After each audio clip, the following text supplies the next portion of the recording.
The midnight ride of Paul Revere happened a long time ago, when this country was ruled by the King of England. There were thousands of English soldiers in Boston. The king had sent them there to make the people obey his unjust laws. These soldiers guarded the streets of the town. They would not let anyone go out or come in without their leave.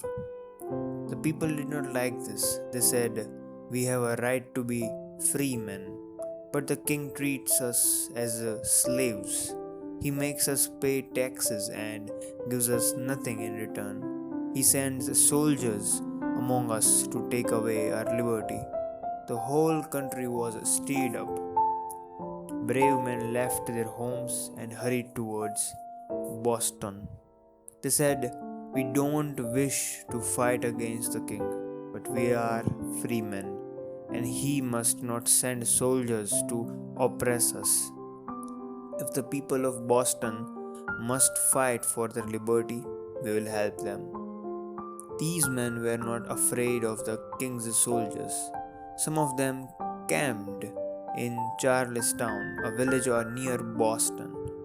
From the hills of Charlestown, they could watch and see what the king's soldiers were doing.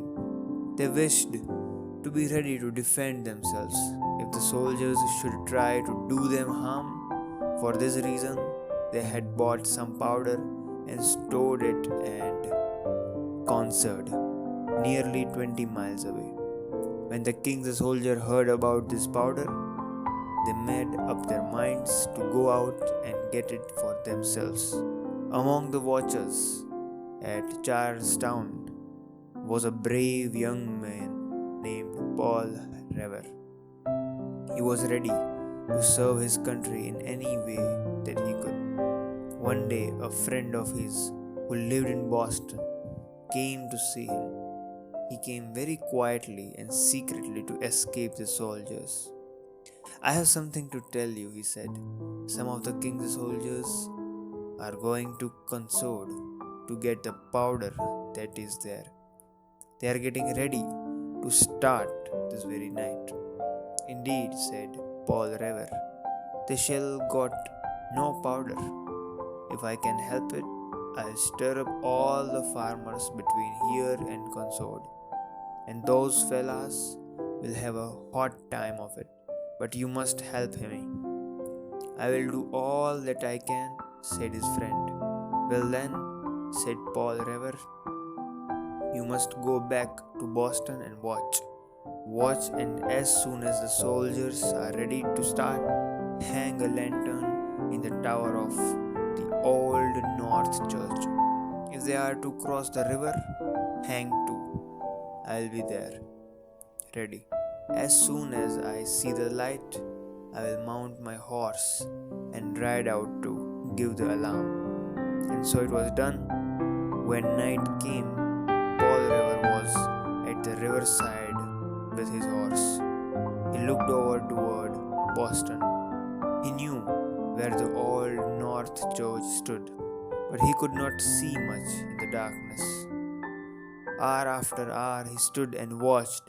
The town seemed very still, but now and then he could hear the beating of the drum or the shouting of some soldiers. The moon rose, and by its light he could see the dim form of church tower far away. He heard the clock strike 10. He waited and watched. The clock struck 11. He was beginning to feel tired. Perhaps the soldiers had given up their plan. He walked up and down the river in the bank, leading his horse behind him, but he kept his eyes turned always towards the dim, dark spot which he knew was the old North Church. All at once a light flashed out from the tower. "Ah, there it is!" he cried. The soldiers had started. He spoke to his horse. He put his foot in the stirrup. He was ready to mount. Then another light flashed clear and bright by the side of the first one. The soldiers would cross the river. Paul Revere sprang into the saddle like a bird let loose. His horse leaped forward. Away they went. Away they went through the village street and out upon the country road. Up, up, shouted Paul Revere. The soldiers are coming. Up, up, and defend yourself. The cry awoke the farmers. They sprang from their bed and looked out. They could not see the speeding horse, but they heard the clatter of its hoofs far down the road, and they understood the cry, up, up, and defend yourself. It's the alarm. The red coats are coming, they said to each other. Then they took their guns, their axes, anything they could find, and hurried out. So through the night, Paul Revere rode toward Concord. At every fame house, every farmhouse, and every village, he repeated his call. The alarm quickly spread, guns were fired, bells were rung. The people for miles around were roused as though a fire were raging. The king's soldiers were surprised to find everybody awake along the road. They were angry because their plans had been discovered. When they reached Concord, they burned the courthouse there. At Lexington, not far from Concord, there was a sharp fight in which several men were killed. This in history is called the Battle of Lexington. It was the beginning of the war called the Revolutionary War, but the king's soldiers did not find the gunpowder. They were glad enough to march back without it. All along the road, the farmers were waiting for them. It seemed as if every man in the country was after them, and they did not feel themselves safe until they were once more in Boston. It's a truly inspirational tale and a great example of excellent moral values. Despite being written over 100 years ago, the story is still relevant today. If you are looking for some inspirational stories, consider subscribing. Thank you.